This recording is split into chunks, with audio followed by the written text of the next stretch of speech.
तो आज की क्लास में हम मार्कशीट को बनाना सीखेंगे, ठीक है। मतलब एक्सेल के अंदर हमने अभी बेसिक सीखा है, जिसमें हमने एक्सेल के अंदर सेल सीख ली, रेंज सीख लिया, कॉलम और रो के अंदर डिफरेंस सीख लिया। सेल रेफरेंसिंग के बारे में भी हमने थोड़ा बहुत फर्स्ट क्लास में सीखा था। आज की इस क्लास में हम मोस्टली प्रैक्टिकल करना सीखेंगे कि किस तरीके से एक्सेल पे काम होता है। तो मैं यहाँ पे जाके अपना स्टार्ट मेन्यू में जाके अपना एक्सेल ओपन कर लेता हूँ। एक्सेल ओपन करने के बाद आप देखोगे यहाँ पे ब्लैंक वर्कबुक का ऑप्शन आपको देखने के लिए मिलेगा, तो इस पे चले जाना आप लोग। अब यहाँ पे मेरी जो सेल A1 है, कौन सी सेल? A1। A1 में मैं अपना सीरियल नंबर लिख लेता हूँ, ठीक है।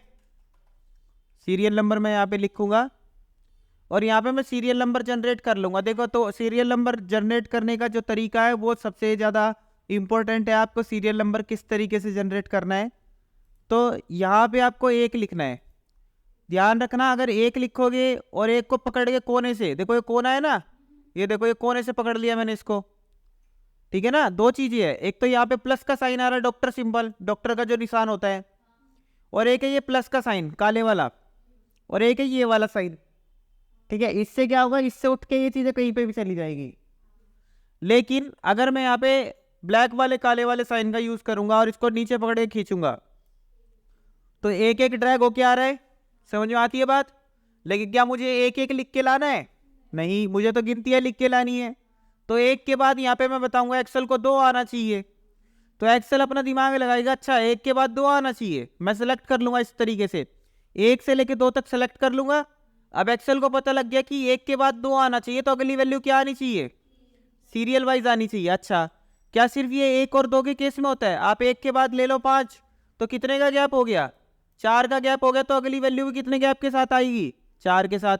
अच्छा, क्या हम इससे टेबल लिख सकते हैं? 7 की टेबल लिखते हैं, 7 टू 14 होता है, हमें पता है, ठीक है ना। तो मैं इसको ऐसी इस तरीके से सेलेक्ट कर लूंगा। सेलेक्ट करने के बाद यहाँ पे मैं इसको ड्रैग कर लूंगा। आप देखेंगे इसने 7 की पूरी टेबल लिख दी। आई होप आप लोगों को ये चीज समझ में आ गई होगी कि किस तरीके से ड्रैग एंड रूल काम करता है एक्सेल के अंदर। ड्रैग इस तरीके से चीजें काम करेगी। क्लियर है? तो यहाँ पे जाके मैं सिंपली क्या करूंगा, एक के बाद 2 लिख लूंगा, और इस पे जाने के बाद सिंपली मैं क्या करूंगा, ड्रैग कर लूंगा इसको 10 तक। क्लियर है यहाँ तक? अब आप एक चीज देख रहे होगे कि मैंने जो भी एक्सेल के अंदर टेक्स्ट लिखा, टेक्स्ट मतलब कि जो भी मैंने वर्ड लिखे, वो जो है हमारे ऑटोमेटिकली लेफ्ट साइड लिखे जाते हैं। एग्जाम्पल के लिए यहाँ पे प्रीति का नाम ले लेते हैं हम। प्रीति जैसे ही मैंने लिखा वो लेफ्ट साइड ऑटोमेटिकली लिखा आ गया। लेकिन जैसे ही मैं यहाँ पे 1 2 3 4 5 लिखूंगा, वो ऑटोमेटिकली राइट साइड चला जाएगा। तो आपको एक चीज ध्यान रखनी है कि एक्सेल के अंदर जितने भी टेक्स्ट होते हैं वो डिफॉल्ट जो होते हैं लेफ्ट साइड लिखे जाते हैं, और एक्सेल के अंदर जितने भी नंबर्स होते हैं वो डिफॉल्ट जो होते हैं वो राइट साइड लिखे जाते हैं। क्लियर है यहाँ तक ये चीज? ठीक है। तो यहाँ पे हम क्या ले लेंगे, स्टूडेंट्स नेम लेंगे। अब इससे पहले मैं आपको एक और चीज बताना चाहूंगा कि यहाँ पे हमने जो सीरियल नंबर लिया है, इसको आप बिना माउस पे किस तरीके से ड्रैग कर सकते हो, बिना माउस को किस तरीके से यूज कर सकते हो, किस तरीके से आपको अगर सीरियल नंबर जनरेट करने होंगे तो आप कैसे करेंगे। तो आपको सिंपली क्या करना है, कंट्रोल दबा के रखना है अपने कीबोर्ड से, शिफ्ट दबा के रखना, पूरी को ड्रैग कर लेना है, सेलेक्ट कर लेना है। तो यहाँ पे टोटल नंबर कितने आ गए, 10,48,576। तो यहाँ पे हमें एक और बात समझने के लिए मिलती है कि हमारे एक्सेल के अंदर टोटल नंबर ऑफ रोज कितनी होती है। टोटल कितनी रो होगी हमारे एक्सेल के अंदर? 10,48,576। क्लियर हो गई ये चीज? तो यहाँ पे मैं एक लिख लेता हूं पहले, कंट्रोल शिफ्ट डाउन एरो से पूरी की पूरी रो को सेलेक्ट कर लेता हूं। पूरी ए कॉलम जो है हमारी, कॉलम नंबर ए, उसको मैं सेलेक्ट कर लूंगा। क्लियर है ना ये चीज? अब यहाँ पे जाएंगे हम कहाँ पे, होम टैब में। तो होम टैब में जाने के लिए क्या दबाऊंगा पूनम, बताओ? ऑल्ट दबाना पड़ेगा होम टैब में जाने के लिए, एच। और फिल में जाने के लिए देखो यहाँ फिल में जाने के लिए क्या दबाना पड़ेगा, F5। और सीरीज पे जाने के लिए एस दबाना पड़ेगा, ठीक है ना। तो सीरीज ले लूंगा। मुझे स्टेप वैल्यू क्या रखनी है, कितने कदम चलना है, एक के बाद अगर 2 चलना होगा तो कितने कदम चल रहा हूं, 1 कदम। तो यहाँ पे एक ही लेके रखना है आपको। स्टॉप वैल्यू वो है जितने नंबर आपको जनरेट कराने हैं, आपको एक एक कदम चल के कहां पे रुकना है। 10 पे रुकना है तो 10 डाल देंगे, 10 लाख पे रुकना है तो 10 लाख पे डाल दोगे। 10,000 ले लिया फिलहाल तो मैंने, यहाँ पे देखोगे आप ऑटोमेटिकली। अगर यही चीज आप बच्चों अपने माउस से करते हैं ना, तो देखो कैसे टाइम लगता है आप लोगों को। पकड़ते इसको आप, खींचते चले जाते, टाइम लग रहा है। कितना टाइम लग रहा है? बहुत सारा, बहुत सारा टाइम लग रहा है ना, ठीक है ना, समझ में आ गई आपको बात।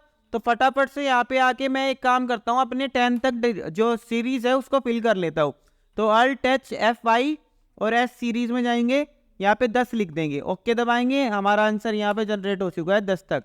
अब यहाँ पे मैं ले लेता हूँ स्टूडेंट्स नेम,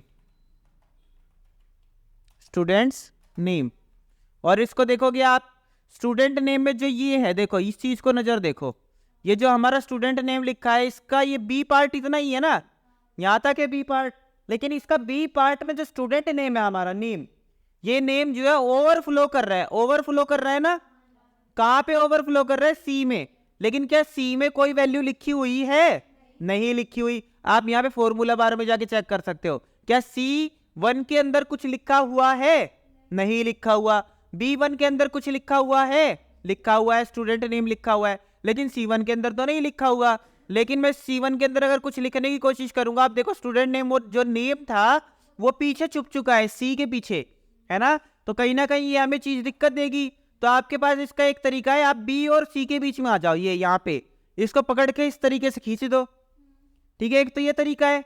दूसरा, आप डबल क्लिक कर दो, ऑटोमेटिकली फिट हो जाएगा। तीसरा तरीका ये है कि आप माउस की मदद से, बिना माउस की मदद से, सॉरी माउस का यूज नहीं करना आपको, बिना माउस की मदद से आप कैसे कर सकते हो इसको ऑटो फिट। तो आपको ऑल्ट दबाना है, होम टैब में जाने के लिए क्या करना है, H दबाना है, और फॉर्मेट में जाने के लिए क्या करना है, O दबाना है, और यहाँ पे आपको एक ऑप्शन मिलेगा ऑटो फिट कॉलम विड्थ। क्या आपको ऑटो फिट रो हाइट करना है, क्या रो की हाइट को ऑटोमेटिकली फिट करना चाहते हो आप, नहीं, हम तो फिट करना चाहते हैं कॉलम की विड्थ को। विड्थ माने चौड़ाई होता है, हाइट माने ऊंचाई होता है, हम चौड़ाई को फिट करना चाहते हैं, तो हम यहाँ पे क्या करेंगे, ऑटो फिट कॉलम विड्थ। हो गई चीज सेट। अब फिलहाल मैं इसके जो जूम है इसका मैं कम कर लेता हूँ, आप यहाँ पे इसकी मदद से जूम कम कर लो, ये जूम बार होता है हमारा, ठीक है, जो हमारा नॉर्मल जूम होता है वो 100 होता है। क्लियर हो गई ये चीज,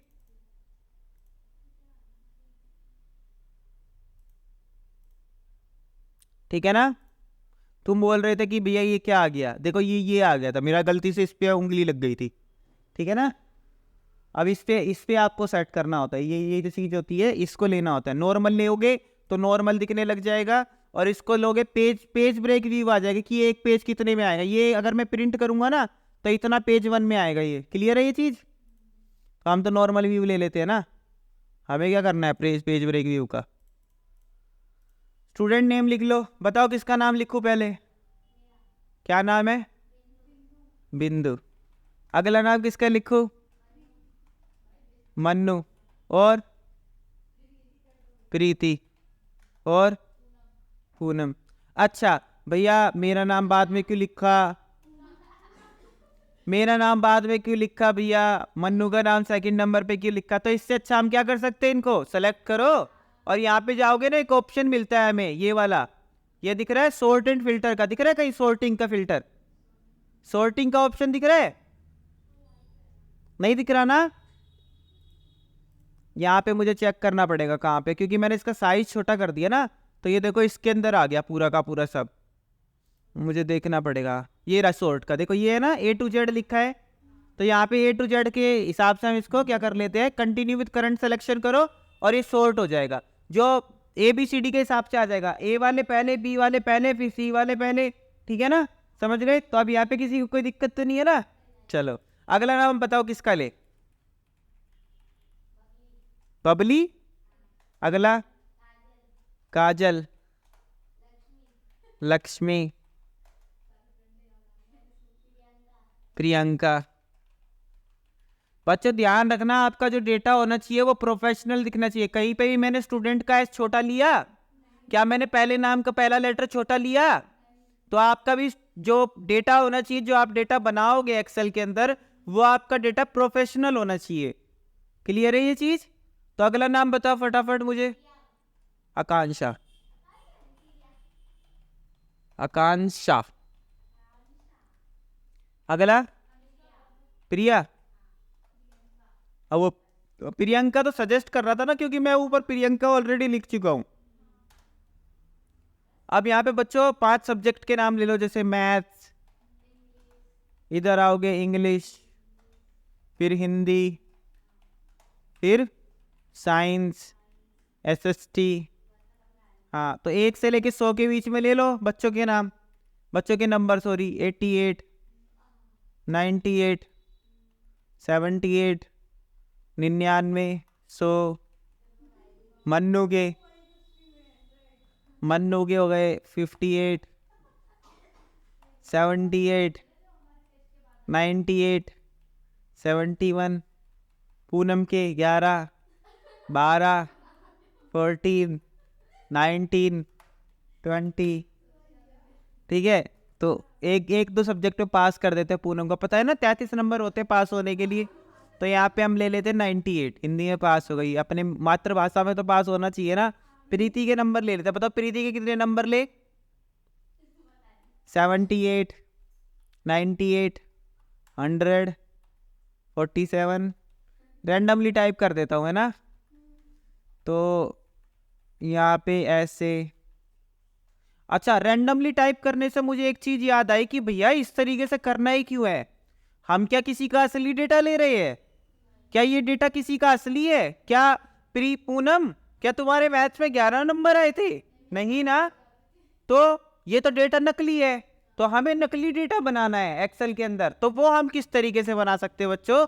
इक्वल लगाओ यहाँ पे, और एक फंक्शन होता है कौन सा? रैंड बिटवीन का। दिख रहा है ना रैंड बिटवीन का नंबर? पढ़ो इसको, क्या लिखा है? Rand between. मैं जूम कर देता हूं, तो यहां पे जरा नजर डालो, ये क्या फंक्शन है? रैंड बिटवीन का। और बच्चों यहाँ पे क्या लिखा है? पहले वैल्यू बॉटम। एक सब्जेक्ट के अंदर एक बच्चे के कम से कम कितने नंबर आ सकते हैं? 1।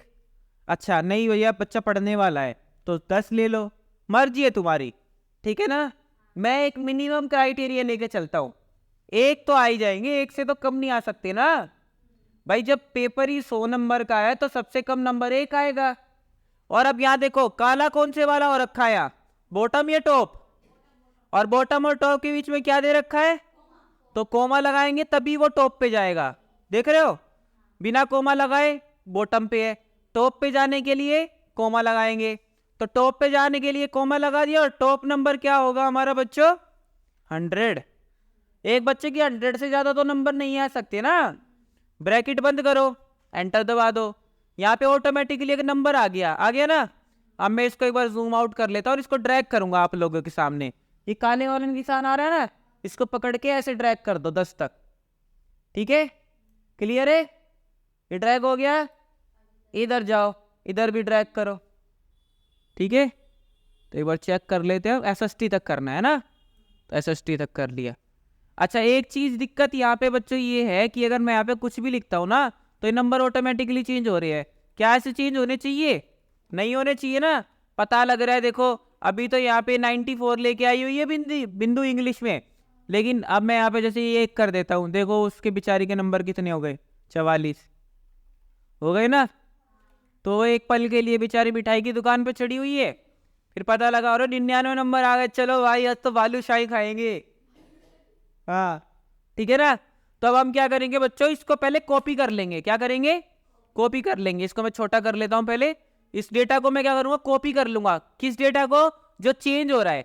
चेंज कौन सा हो रहा है? नंबर चेंज हो रहे हैं ना, तो इन नंबर्स को कॉपी कर लो आप लोग। कॉपी करा मैंने। कैसे कॉपी करूंगा? Ctrl+C से, बताइए ना, Ctrl+C। अब आप लोगों को यहाँ पेस्ट में जाना है, तो वही ऑल्ट दबाया, होम टैब में जाने के लिए H, पेस्ट में जाने के लिए V, पेस्ट स्पेशल में जाने के लिए S, और यहाँ पे एक आपको ऑप्शन मिलेगा, हमें क्या फॉर्मूला को पेस्ट करना है। फॉर्मूला नहीं चाहिए ना बच्चों हमें। देखो सुनो मेरी बात, यहाँ पे हमारा यहाँ पे नंबर चेंज ही क्यों हो रहा है? क्योंकि यहाँ पे हमारा फॉर्मूला लिखा हुआ है। ये फॉर्मूला क्या कर रहा है? जैसे ही मैं कोई भी काम कर रहा हूं ना एक्सेल के अंदर, ये फॉर्मूला 1 से लेके 100 के बीच में कुछ भी नंबर जनरेट करके दे रहा है बार बार मुझे, है ना। तो इसके लिए मेरे पास एक ऑप्शन है, या तो इस फॉर्मूला को गायब कर दो, है ना, या तो इस फॉर्मूला को गायब कर दो, या फिर आप एक काम करो, खुद से नंबर लिख लो। तो हम खुद से तो नंबर लिखेंगे नहीं भाई। अगर एक सब्जेक्ट है, एक बच्चे के 5 सब्जेक्ट, तो 10 बच्चों के कितने सब्जेक्ट हो गए? 50। तो 50 बार मुझे लिखना पड़ेगा। समझ गए ना आप मेरी बात?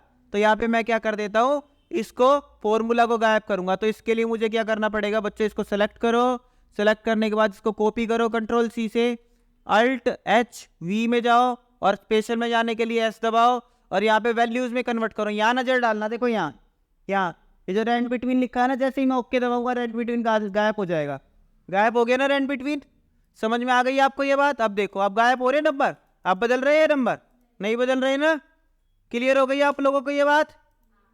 अब वही है, आपको टोटल निकालना है बच्चों। टोटल किस तरीके से निकालोगे? इक्वल, सर पहली सेल कौन सी है? C2 कॉम प्लस दूसरी cell D2 plus E2 plus F2 plus G2, enter. इसी तरीके से इक्वल, मन्नू का पहला सब्जेक्ट कौन सा है? मैथ्स।